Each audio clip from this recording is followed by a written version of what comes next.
Assalamualaikum warahmatullahi wabarakatuh. Pada hari ini saya menyampaikan materi lanjutan tentang kajian taklim kitab hadis episode bab akhlak yang mulia. Dan ini sudah memasuki akhlak mulia yang ketiga. Kita mulai saja pembahasan kita, yaitu terkait dengan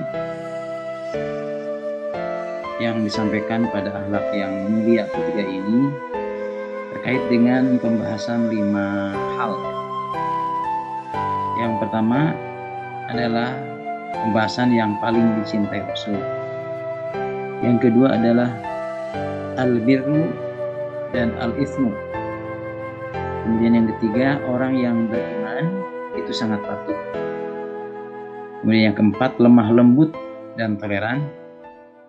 Kemudian yang kelima, yang terakhir adalah sikap tawadhu. Ya, kita mulai saja pembahasan ini. Hadis yang dikutip dari kitab Muntahabah Hadis, edisi terjemahannya. Di sana disampaikan terkait dengan pembahasan yang paling dicintai Rasul dan juga yang dianggap paling dekat dari Rasul, seperti hadis yang disampaikan di dalam slide ini. Bismillahirrahmanirrahim. An Jabirin radhiyallahu anhu anna Rasulullah sallallahu alaihi wasallam qala inna min ahabbikum ilayya wa aqrabakum minni majlisan yaumal qiyamati ahasinakum akhlaqan. Rawahu Tirmidzi. Jadi di dalam terjemahannya itu disampaikan, hadis ini diterima dari Jabir radhiyallahu anhu. Sesungguhnya Rasulullah SAW bersabda, sesungguhnya orang yang paling aku cintai dan orang yang paling dekat kedudukannya padaku di antara kalian pada hari kiamat adalah orang yang paling baik akhlaknya. Jadi dari hadis ini dapat ditarik kesimpulan maknanya bahwa salah satu indikasi orang yang dianggap paling dicintai Rasul dan yang paling dekat kedudukannya dengan Rasul adalah orang yang paling baik akhlaknya. Ini mendorong kepada kita tentu saja sebagai umat Islam yang mengikuti jejak langkah Rasulullah, yang cinta pada Rasulullah, maka pentingnya untuk menanamkan akhlak yang sebaik-baiknya, atau dengan bahasa yang lain, orang yang paling baik akhlaknya. Jadi inti kata, bagaimana kita menjadi orang yang punya akhlak yang sebaik-baiknya. Ini yang pertama. Kemudian yang kedua adalah di dalam hadis ini bahwa dapat digambarkan semacam ini. Jadi yang paling cinta Rasul dan yang paling dekat kedudukannya Rasul adalah orang yang paling baik. Ini gambar ini menjelaskan secara lebih tegas lagi agar tergambar dan terbayang dalam pikiran kita. Nah, jadi ada gambaran yang lebih jelas. Ya, itu singkatnya. Mudah-mudahan menjadi bahan tadabbur dan menjadi pengamalan di dalam kehidupan kita. Kemudian pembahasan berikutnya adalah pembahasan tentang istilah al-birru al-ithmu. Kalau bahasa sederhananya al-birru adalah perbuatan baik atau kebajikan. Nah, sementara al-ithmu adalah dosa. Nah, di sini disebutkan dalam matannya, redaksi hadisnya, yang disabdakan di dalam hadis ini melalui sebuah pertanyaan dari salah seorang sahabat Rasulullah. Jadi di sana sampaikan sa'atu Rasulullah SAW anil birri wal ithmi. Faqala al birru husnul khuluq wal ithmu ma haka fi sadrika wa qarita ayatari'a alaihin nas. Hadisnya rawahu Muslim, hadis Muslim ya. Jadi di sini sampaikan dari Nawas bin Sam'an al-Ansari radhiyallahu an berkata, aku pernah bertanya kepada Rasulullah SAW tentang ketaatan atau tentang kebajikan dan juga dosa. Jadi tadi disebutkan al-birru wal ithmu. Maka beliau menjawab, maksudnya Rasulullah SAW, kebajikan adalah akhlak atau adab-adab yang baik. Dan dosa adalah apa yang terlintas dalam hatimu untuk melakukan sesuatu, sedangkan tidak suka hal itu diketahui oleh orang lain. Ini hadisnya hadis riwayat Muslim. Jadi ini menggambarkan hadis ini bagaimana yang menjadi pembeda atau juga menjadi ciri ya, apakah itu sebuah kebajikan, nah ataukah itu sebuah dosa.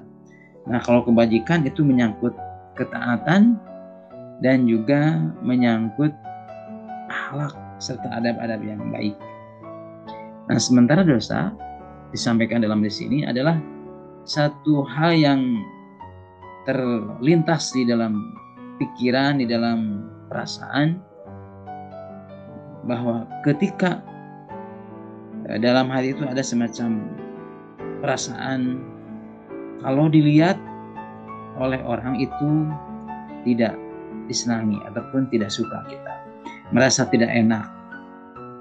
Nah, jadi salah satu indikator dosa itu adalah ketika ada satu keinginan di dalam melakukan suatu hal, tapi ketika dilakukan itu takut diketahui orang lain ataupun malu kalau diketahui orang, itu menunjukkan ada isyarat itu mengarah kepada dosa.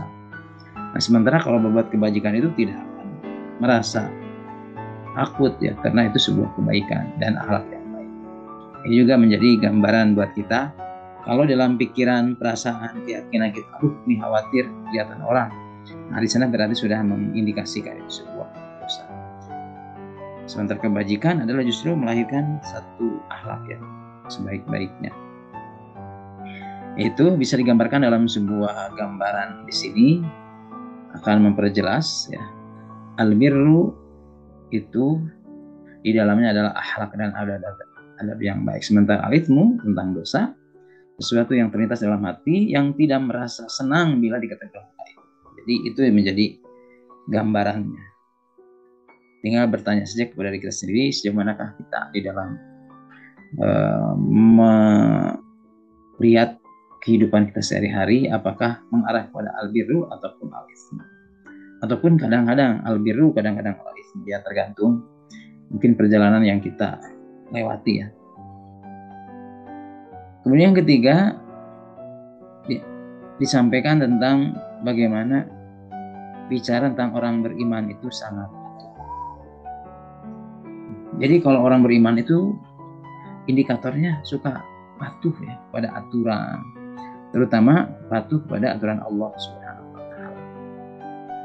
Disampaikan di sana dari Makhul ya, rahimahullah berkata, Rasulullah bersabda, orang yang beriman itu mereka yang sangat patuh pada Allah dalam menjalankan segala perintahnya dan menjauhi semua larangannya. Lagi lemah lembut bagaikan unta yang penurut, yang jika disuruh berjalan maka ia berjalan, dan jika disuruh naik ke atas batu maka ia akan naik.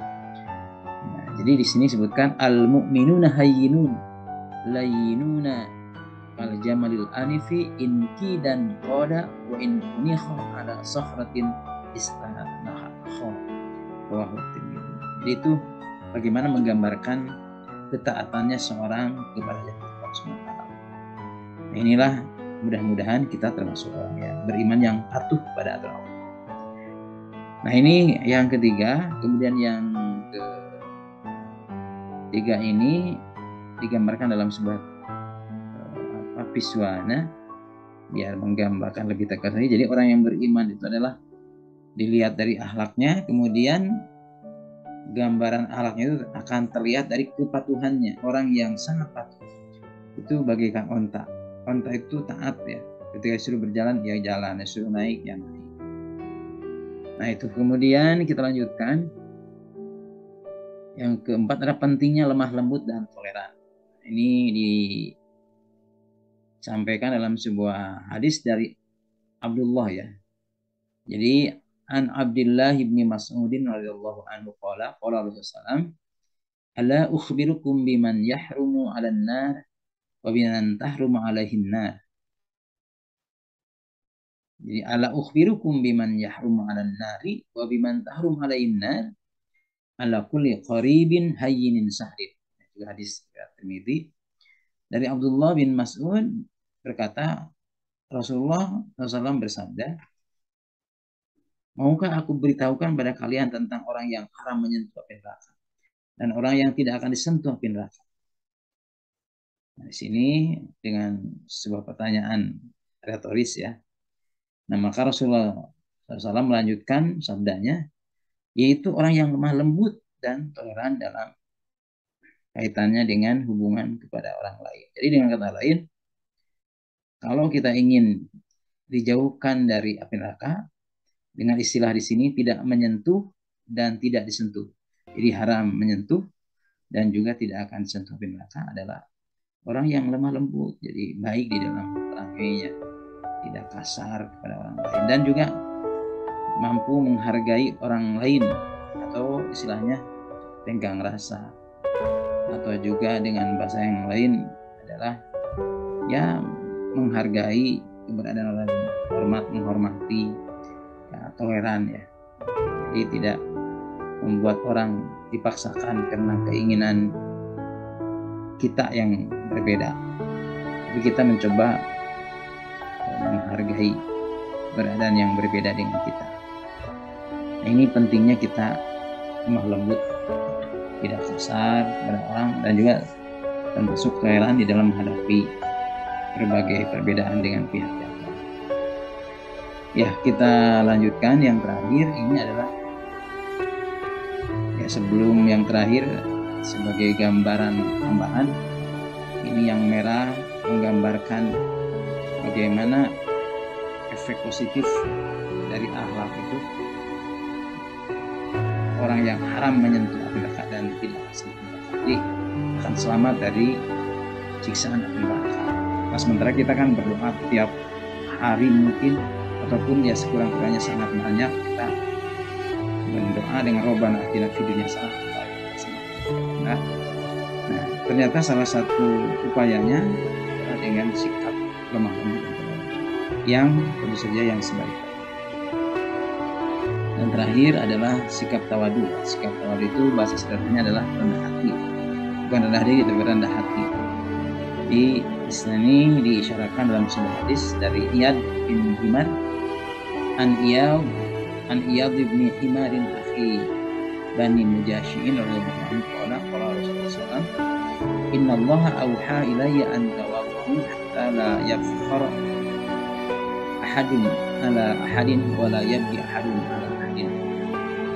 Nah, ini hadisnya riwayat Muslim sampaikan, yang terjemahnya dari Iyad bin Himar, saudara dari Bani Mujashi radhiyallahu anhu berkata, Rasulullah SAW bersabda, sesungguhnya Allah telah mewahyukan padaku bersikap tawadhu, rendah hati. Jadi dengan kalimat bersikap tawadhulah, sehingga seorang tidak menganggap dirinya lebih tinggi dari orang lain, dan seorang tidak bersikap sombong terhadap orang lain. Ini sebetulnya hadisnya panjang, kemudian ini diriwayatkan oleh Imam Muslim. Jadi dengan kata lain, hadis ini memberikan satu ketegasan pentingnya kita rendah hati dengan segala kelebihan apapun, baik itu ilmu, jabatan, harta, turunan, sebagainya, tetap tidak membuat dirinya sombong, angkuh, takabur, tapi tetap rendah hati, karena pada dasarnya semua kelebihan yang dia miliki hakikatnya adalah pemberian dari Allah SWT yang tidak perlu kita sombongkan, angkuhkan, atau takaburkan. Tapi bagaimana menyadari itu semua adalah Allah, semuanya dari Allah, yang apabila oleh Allah diambil, oleh Allah dimusnahkan, dihilangkan, dicabut, maka kita tidak bisa apa-apa. Oleh karena itu, paling dengan segala kelebihan itu adalah kita bersyukur kepada yang Maha Memberi, yaitu Allah Ta'ala, untuk dijadikan sebagai bahan terima kasih. Dan kalau itu yang dilakukan, maka akan berkenik lain. Sebaliknya, kalau justru kufur nikmat bukan syukur, tapi yang ada bisa saja oleh Allah dicabut, bahkan mungkin hilang begitu saja. Nah, itu oleh karena itu sebagai penegas di sini, tawadu itu tidak menganggap lebih baik dirinya ataupun tidak sombong, walaupun ada kelebihan yang melekatkan dirinya, karena sadar semua itu adalah hanya pemberian dari titipan dari Allah yang harus digunakan dengan sebaik-baiknya, bukan dijadikan bahan kesombongan. Nah, sebagai kunci. Nah, kita hindari nih sikap semacam ini. Ini ada gambar satu sikap orang yang sombong, yang suka merendahkan, tunjuk-tunjuk orang lain, merasa yang paling benar, paling hebat, paling gagah, paling berkuasa. Nah, sementara yang lain yang dihinakan tidak bisa buat apa-apa karena kesombongan tersebut. Nah, karena itu sebagai kata penutup, dengan hadis-hadis ini disampaikan, semoga saja saya dan jemaah semuanya termasuk yang menyimak slide dan penyampaian ini tetap semangat untuk menjadikan diri kita ke depan bisa lebih baik dalam hal akhlak itu. Amin ya Allah ya Rabbal alamin. Terima kasih, dan kita akhiri dengan doa kifaratul majlis. Subhanakallahumma wa bihamdika asyhadu an la ilaha illa anta astaghfiruka wa atubu ilaik. Wal afu minkum. Wassalamualaikum warahmatullahi wabarakatuh.